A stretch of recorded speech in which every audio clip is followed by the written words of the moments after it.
भूमनपुर नामक एक गांव में राजू नामक एक धोबी और उसकी बेटी रेखा रहते थे। हर रोज वो दोनों गांव के लोगों के कपड़े को धोने नदी के किनारे जाते थे। वहां वो कपड़े धो के सुखाते थे और तब सूखे हुए कपड़ों को उनके घर ले जाते थे। राजू उन कपड़ों को इस्त्री करता था और रेखा इस्त्री किए हुए कपड़ों को तय करती थी।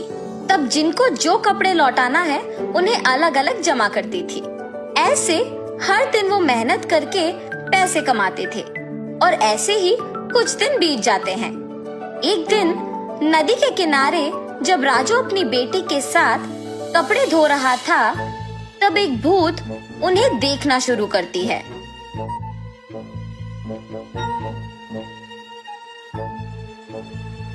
न जाने मैं कब ऐसे कपड़े पहनूंगी। ऐसे उन कपड़ों के पास जाकर उन्हें पकड़ने की कोशिश करती है, लेकिन उन्हें पकड़ नहीं पाती है। तब क्या मैं इस कारण इन कपड़ों को पकड़ नहीं पा रही हूँ कि मैं एक भूत हूँ? ऐसे सोचकर राजू की बेटी रेखा की ओर देखती है। बिना कुछ सोचे समझे उसके अंदर घुस जाती है।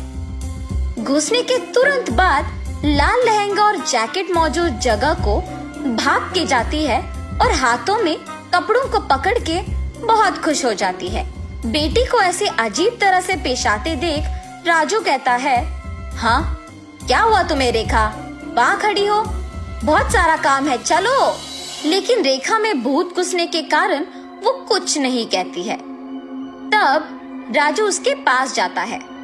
रेखा गुस्से से अपने पिता की ओर बड़ी आंखों से और लंबी नाखून के साथ देखती है। उसे ऐसे देख उसके पिता डर जाते हैं। पापा, मुझे ये अच्छा लगा है और मैं यही पहनूंगी, ऐसे कह के वहाँ से चली जाती है। रेखा को ऐसे देख उसके पिता डर डर के घर धीरे से सारे कपड़े लेके पहुँचते हैं। तब तक रेखा वहाँ उसको जो कपड़े पसंद आए वो सारे पहन के तैयार होती है।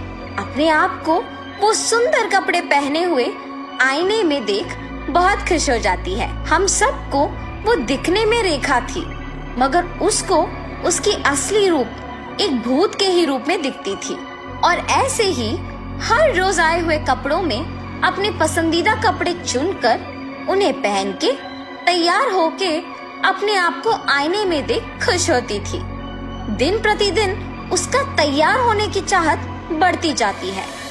राक्षस की तरह अपनी बेटी का व्यवहार देख राजू परेशान होता था, मगर अपनी बेटी की सच्चाई को किसी से कह भी नहीं पाता था, और अगर कहा भी तो वो ये सोच के डर जाता था कि उसका नतीजा क्या होगा।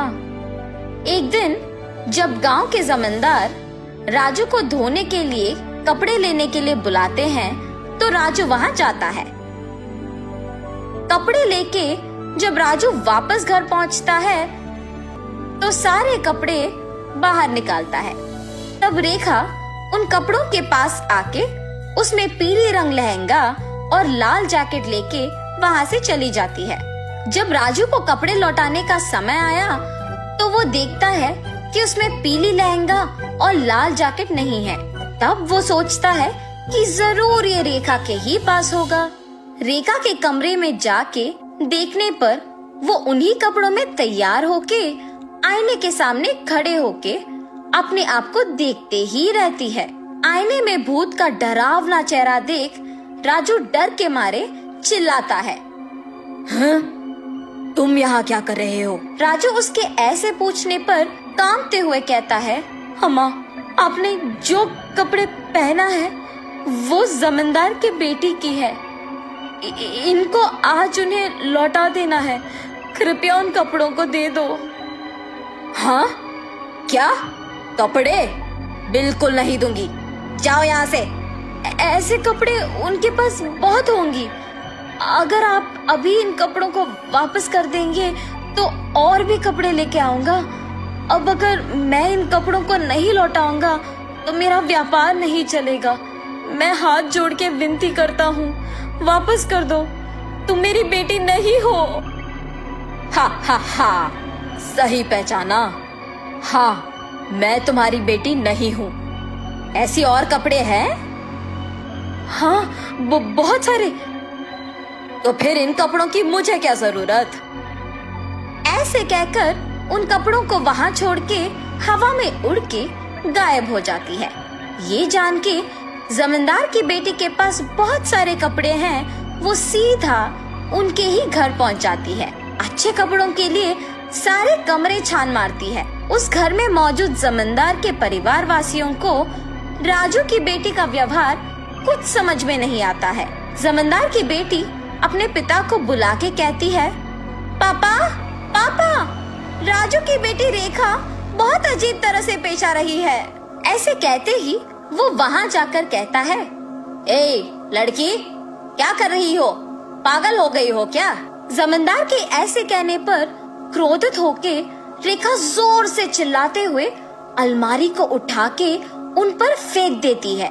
सभी डर जाते हैं और जो कुछ भी वो मांगती है उसके सामने रख देते हैं। रंग बिरंगी कपड़े, जेवर, चूड़ियाँ, सब। हाँ, आओ आओ, मुझे तैयार करते हुए मेरी सेवा करो, आओ। सभी डर के मारे उसके आदेश का पालन करते हैं। उसे तैयार करके उसके सामने ही एक बड़ा आईना भी रखते हैं और सभी उसके पास नीचे बैठ जाते हैं। तभी उसके पिता राजू कपड़ों के साथ जमींदार के घर पहुंचता है। राजू को देख जमींदार गुस्सा होके उस पे चिल्लाने लगता है। वो देख रेखा उसकी शक्तियों का उपयोग करके जमींदार को नीचे गिराती है। क्रोध में पागल होकर सारा सामान जोर जोर से नीचे गिराती रहती है। वहाँ मौजूद सभी को एकदम डरा देती है। एक स्वामी जी ये सब नहीं देख पाते हैं और जमींदार के घर पहुँच जाते हैं। सीधा रेखा के पास जाकर उस पे गंगा जल डालते हैं। कुछ मंत्रों का प्रयोग करके रेखा से उस भूत को बाहर लाके उसे एक बोतल में बंद कर देते हैं। भगवान के रूप में आकर आपने मेरी बेटी को बचाया। उस स्वामी जी का धन्यवाद करके जमींदार से भी माफी मांगकर वहाँ से चले जाता है।